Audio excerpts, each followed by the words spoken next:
सुनते हैं। आइए महाराज के एक बहुत ही बढ़िया हरदस पर चर्चा करें, क्योंकि वैसे भी यहाँ मराठी भाषांतर रखा है और यहाँ जो छोटी सी वाणी है उसमें वो भजन मुझे मिल गया। कौन है रे बाबा, कौन है रे बाबा, कौन है, कौन है, कौन है वो तीन लोक में राज रयो है, ऐसी बाकी धुन है वो। तीन लोक में राज रयो है, ऐसी बाकी धुन है ओ राम, ऐसी बाकी धुन है वो। कौन है रे बाबा, कौन है रे बाबा, कौन है, कौन है, कौन है वो। महाराज फरमाते हैं वो कौन है जो तीन लोक में व्यापक है, तीन लोक में व्याप रहा है। वो कौन है? कोई कहे वो जीव विचारो, कोई कहे वो साई,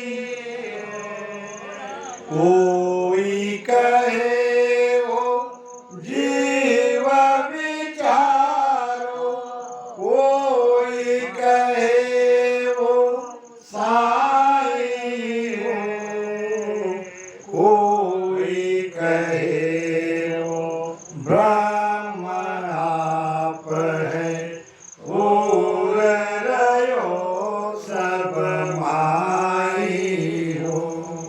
कोई कहे वो ब्रह्म आप है, और रयो सब माई हो राम, और रयो सब माई हो। कौन है रे बाबा, कौन है रे बाबा, कौन है, कौन है, कौन है वो। कोई कहे वो जीव विचार, और कोई कहे वो साई हो, और कोई कहे वो ब्रह्म आप है, पूर रहो सब माई। अब महाराज ने इतना ही कहा है, मैंने पहले भी कहा है, महाराज ने वाणी कहीं कहीं इशारों में कही, शेर में कही। अब हम इतना कह के छोड़ जाएंगे तो क्या समझेगा आपको? अरे भाई कौन कह रहा है? वो जीव है। तो कबीर पंथी कह रहे, कबीर पंथी का सारा ज्ञान जीव पे आधारित है। वो जीव को ही ईश्वर मानते हैं। कोई कहे वो जीव विचार, कोई कहे वो साई। साई कौन कहते हैं? साई कहते हैं तीन लोक की भक्ति करने वाले, ये सब उसको परमात्मा मानते हैं। अब कोई कहे वो ब्रह्म आप है, अब उसको ब्रह्म कहते हैं। कौन कहते हैं? तो वेदांती कहते हैं ब्रह्म, अहम ब्रह्म ब्रह्मास्मि। ये वेदांती का सूत्र है। वेदांती उसे ब्रह्म कहते हैं, कबीरपंथी उसे साई कहते हैं, और वैष्णव उसको परमात्मा कहते हैं। अब महाराज कहते हैं साई हुए तो क्यों दुख पाए, ब्रह्म गर्भ क्यों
निर्णय कर रहे हैं।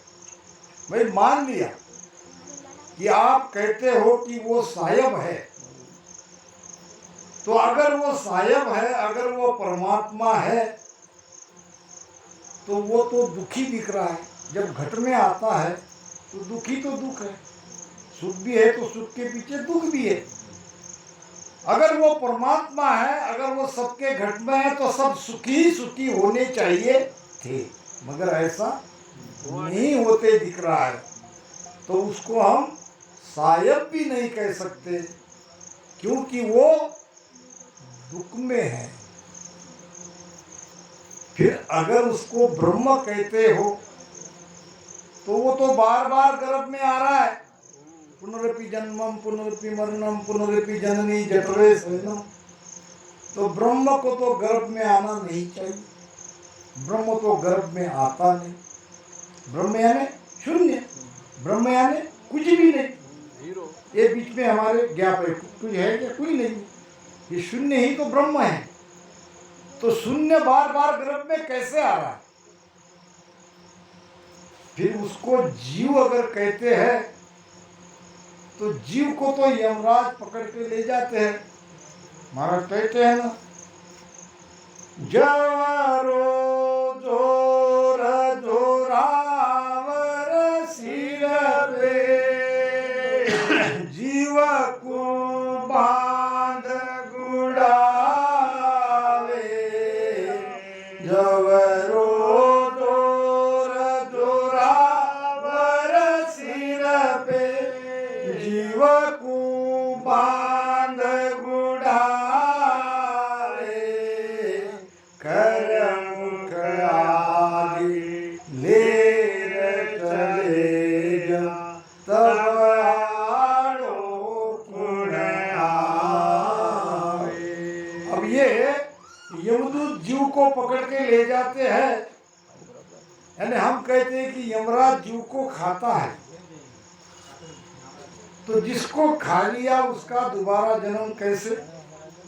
अब महाराज निर्णय कर रहे हैं, नहीं वो जीव ब्रह्म नहीं सायब, कहता कछुहन आवे हो।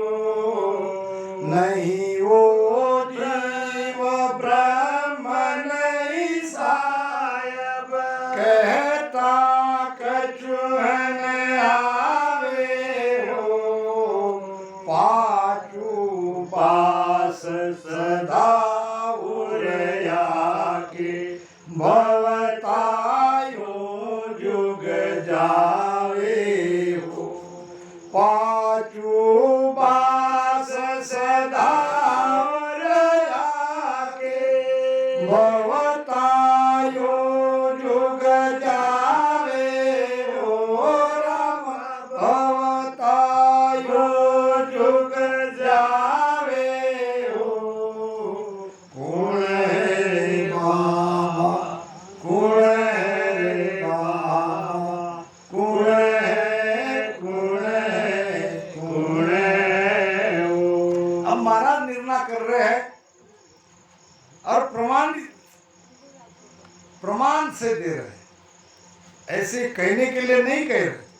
महाराज प्रमाण दे रहे हैं, जीव हुए नहीं, वो जीव ब्रह्म नहीं सायब, कहता कछु ना आवे। न तो उसको हम जीव कह सकते हैं, न परमात्मा कह सकते हैं, और न ब्रह्म कह सकते हैं। पांचों बास सदा हुआ, पांच विषय की वासना जब तक उसके साथ है वो जन्मेगा और मरेगा, बार बार जन्म लेगा, बार बार मरेगा। वासना मिटनी चाहिए जीते जी। हम केवल इतना कहते हमारा शब्द यहाँ है, हमारा वहाँ है, वासना मिटी क्या? इच्छा मिटी क्या? अपने आप को देख लो। सतपुरुषारी आरसी संतन की देख, और जो चाहे तो लख लो। सतपुरुष की आरसी ये ज्ञान है। सतपुरुष भी हमारे लिए आरसा है, कांच है, उसमें अपना रूप निखार लो, देख लो। कितने विषय मरे, मन से हटे कि नहीं हटे, कामना मिटी कि नहीं मिटी, दोनों तरफ से देखना चाहिए। जब तक वासना है तब तक जन्म लेना पड़ेगा, ये पक्की बात। महाराज कहते हैं जे जे जाय मिल्या पदमाई उनकी नकल डूबी। घस घस द्रव्य बिल्या धर्माई पाछे तोल मोल कठिन। न हमारा तोल रहना चाहिए, न हमारा मोल रहना चाहिए, पूरी तरह से हम जीते जी मिट जाने चाहिए, तब होता है मोक्ष, तब होते हैं बंधन से मुक्तता। ज्ञानी ध्यानी साध सिधानी ब्रह्मा बोधिद गाया हो। ज्ञानी ध्यानी साध सिधानी ब्रह्मा बोधिद गाया हो। अर्जुन कृष्ण व्यास कर्ण दिया हरता में नहीं आया हो। अर्जुन कृष्ण व्यास कर्ण दिया हरता में नहीं आया हो। सम हरता में नहीं आया हो। गुण है रे बाबा, गुण है रे बाबा, गुण है, गुण है, गुण है हो। महाराज फरमाते हैं ज्ञानी ध्यानी साध सिधानी, ये कौन है? इसकी पहचान न ज्ञानियों ने की, न साधुओं ने, साधना करने वाले साधु ने की, न सिद्ध महात्मा ने की। यहाँ तक भी भगवान कृष्ण ने गीता में बहुत कोशिश करी उसको समझने की, मगर पूरी तरह से गीता में भी ये भेद नहीं है वो कौन है। इसीलिए महाराज कहते हैं ज्ञानी सबे भरम में भूला, सो मुझनाय पिछाड़े उलटी करे निंदा जुग माही। निरणो क्षारण हारे। ज्ञानी सबे भरम में भूला, सो मुझनाय पिछाड़े। टाइम है और 2-3 चरण रह गए, टाइम भी है, ये घंटा बोला था उन्होंने, तो चिंता मत करो, समय के पहले समाप्त हो जाएगा विषय। ज्ञानी सबे भरम में भूला, सो मुझनाय पिछाड़े उल्टी करे निदा जुगमाई। निर्णो क्षान नाम। ज्ञानियों की बड़ी समस्या है। ज्ञानियों में एक बात है, ज्ञान तो बढ़िया है मगर ज्ञानियों में मेल मिलाप नहीं है। अज्ञानियों के अंदर ज्ञान नहीं है मगर मेल मिलाप है। शराबी को देखो, शराबी दिन भर कितना भी झगड़ा करेंगे, शाम को बराबर एक गुत्ते पे आके मिल जाते हैं। मगर हम ज्ञानी में ये बड़ी उलझन है, हम मिलते नहीं। एक राजा के पास 2 ज्ञानी आए और राजा ने दोनों का बड़े आदर से स्वागत किया, बिठाया और कहा कि भाई ऐसा है कि अब भोजन बनने वाला है, आप एक एक जाके नहा लो। अब दोनों ज्ञानी थे, एक गया नहाने के लिए तो राजा ने जो बैठा था उसको पूछा, आपके दोस्त ये भी आपके जैसे ज्ञानी होंगे? आप तो ज्ञानी है ही है मगर वो भी आपके जैसे ज्ञानी होंगे? वो कहने लगा, काय का ज्ञानी? अरे वो तो बैल है, 1 से 2 भले, इसलिए उसको साथ रखना पड़ता है। अच्छा, अब वो आ गए, नहा के बैठ गए, ये गए। अब राजा ने इसको भी पूछा, भाई आप तो बहुत ऊंचे ज्ञानी हो, आपका जो दोस्त है वो भी बड़ा ज्ञानी होना चाहिए आपके जैसा। अब राजा क्या बताऊं, अरे वो तो बैल है, बैल, वो काय का ज्ञानी है। अरे मुझे तो लगा था वो बहुत ज्ञानी होना चाहिए। अब भोजन की थाली लग गई,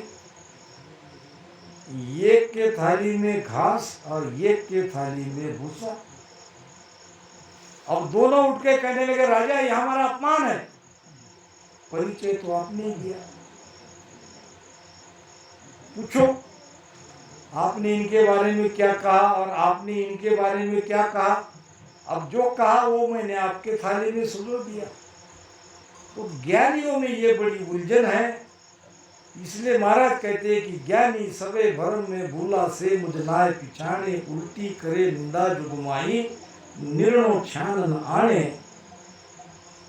अद्भुत खेल अचंभो भारी, आद अंत योई हो। अद्भुत खेल अचंभो भारी, आद अंत योई हो। समय भाव माया देहधारी, सुख दुख लारे दोई हो। समय भाव माया देहधारी, सुख दुख लारे दोई हो। राम सुख दुख लारे दोई हो। कुण है रे बाबा, कुण है रे बाबा, कुण है, कुण है, कुण है हो। ये खेल बड़ा अद्भुत है, बड़ा अचंभित करने वाला है। कौन सा खेल? ये आना जाना। हम कहते हैं ये हमारा आया और ये गया। अब हमारे भाई साहब चले गए, भाई साहब नहीं गए, भाई साहब कहीं नहीं गए, न भाई साहब की मौत हुई। फिर मौत किसकी हुई? जन्म किसका हुआ? जन्म लेने वाली कौन है? और मृत्यु किसकी होती है? जन्म लेता है चेतन मन और मरता है शरीर। आत्मा अमर है, आत्मा अजन्मा है। नैनम छिंदंती शस्त्राणी, नैनम दाहती पावक। हमारे भाई साहब नहीं मरे, न कोई मरेगा।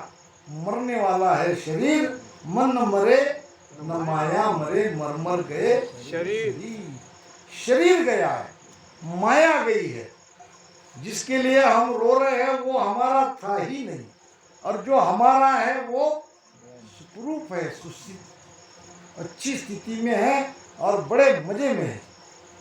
तो इसलिए ये रोना, दुख होना, ये एक प्रकार से जगत की रीत है, भक्ति की ये रीत नहीं है। तो समय भाव माया देह धारे। देह कौन धारण करती है? माया। समय समय पे जो देह धारण करती है वो माया। माया ही जन्म लेती है और माया ही मरती है। महाराज ने सस्तुर आनंद पद में कहा है, माया धापे खाए, माया जीते हार है, माया धापे खाए। माया ही जन्म लेती है, माया ही मरती है, माया ही तृप्त होती है। आत्मा इसमें अलग है, निर्लेप है। इसीलिए तो महाराज ने ब्रह्मस्तुति में कहा है, नमो नमो सब माय, नमो सब ही सुन्यारा। नमो प्रगट नहीं गुप्त, लिपत नहीं शिपत लगा। न वो प्रगट है न वो गुप्त है, न वो छुपा हुआ है न वो दिख रहा है, न वो लिपायमान है और न कहीं उसके बिगड़ हो रहा है। ये सारा खेल वही है। उत्तर अभी आना है, वो कौन है? आगे महाराज कह रहे हैं, महारस ज्ञान आनंद पद उपजे जब वो निर्भय होई हो। महारस ज्ञान आनंद पद उपजे जब वो निर्भय होई हो। के सुख राम जहाँ लग सबने करता लग दुख होई हो। के सुख राम जहाँ लग सबने करता लग दुख होई हो। राम करता लग दुख होई हो।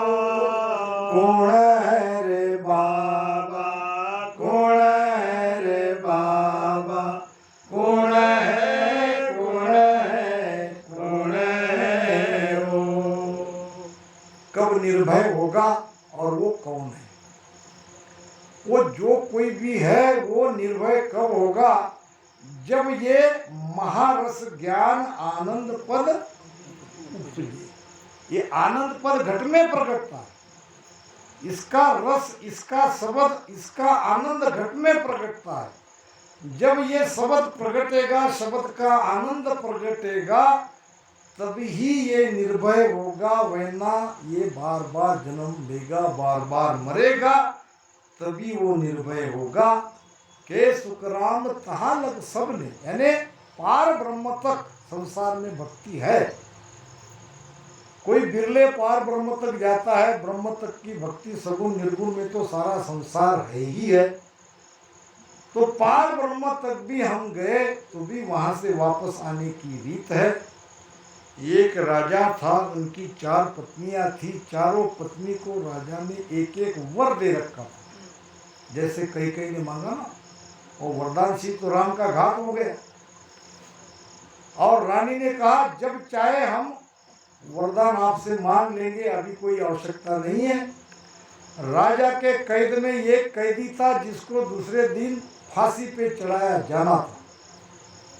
अब दूसरा दिन फांसी का निकलते ही रात में पहली रानी ने राजा को कहा, महाराज मुझे वो वरदान चाहिए, बोलो क्या मांगती हो।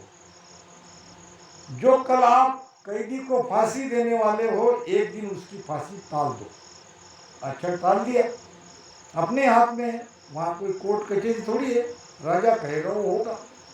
अच्छा, फिर उनको मेरे पास लो, अपने राजमहल में लाओ, मैं उनसे कुछ बात करना चाहती हूँ, कुछ खिलाना चाहती हूँ, कुछ पिलाना चाहती हूँ। बेचारा खा पी के मर जाए, मरना तो है। अब उसको लाया गया, कहा उसको कि भाई एक दिन के लिए तुम्हारी फांसी टल गई, अब तुम रानी के मेहमान हो। रानी ने 56 प्रकार के भोजन तैयार किए, उसको खिलाया। क्या अच्छा लगेगा? नहीं। जिसको कल मरना है, कल फांसी है, उसके सामने कुछ भी डालो। बड़े बेमन से उसने रानी का मन रखने के लिए खाया, चला गया। कैद में दूसरे दिन तो मरना ही है। अब दूसरी रानी आई, कहने लगी महाराज मुझे भी मेरा वरदान चाहिए। क्या मांगती हो? एक दिन उसी कैदी के लिए मेरे पास लो, एक दिन उसकी मौत को टालो। राजा ने कहा ठीक है।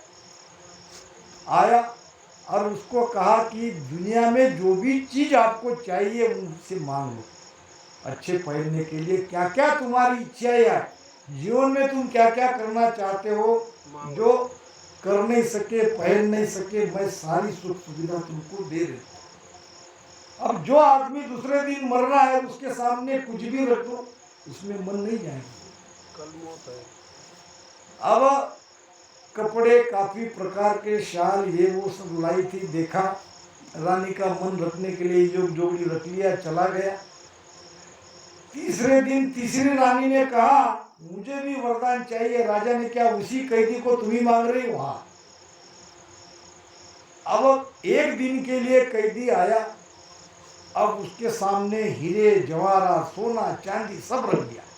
इसमें जो चाहे जितना चाहे ले लो और धनवान बन के मरो। अब कितना भी सोना चांदी हीरे जवाहरात रखे, मौत जिसके सामने खड़ी है उसका मन कहीं नहीं लगेगा। अब लेने को ले लिया कुछ और चला गया। दूसरे दिन का इंतजार, आप तो जाना ही जाना है। चौथी रानी आई। चौथी रानी, मुझे भी मेरा वरदान चाहिए। अब राजा कहने लगा, मैं समझ गया तुम भी उसी कैदी को मांगोगी। रानी कह लेगी, नहीं, मुझे उसे मांगना नहीं है, न खिलाना है, न पिलाना है, न कुछ देना है। फिर क्या चाहती हो? उसकी फांसी ही खत्म कर दो। फांसी उसको, उसकी फांसी की सजा माफ कर दो। अब राजा को तो देना पड़ा। राजा ने कहा, बिल्कुल।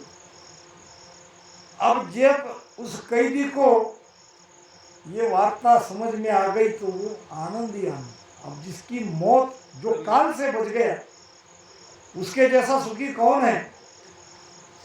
अब जो कुछ भी थाली में है वो खाता गया। अब तक 56 प्रकार के भोजन नहीं खा रहा था, उसमें कोई स्वाद नहीं था। मगर जब मौत टल गई, जब काल से जीत गया, अब क्या हुआ? वो निर्भय। क्या हुआ? वो जब वो निर्भय हुई हो, जब शब्द जगेगा, शब्द के साथ आपकी प्राण की यात्रा निरंतर ऊपर चढ़ेगी। 10वां द्वार में सारी प्राण ऊर्जा यहाँ आपकी आ जाएगी, तो आप निर्भय हो जाओ। वो अनंत कोटि सूर्य का प्रकाश आपको दिखाई देगा, तब आप निर्भय हो जाओगे।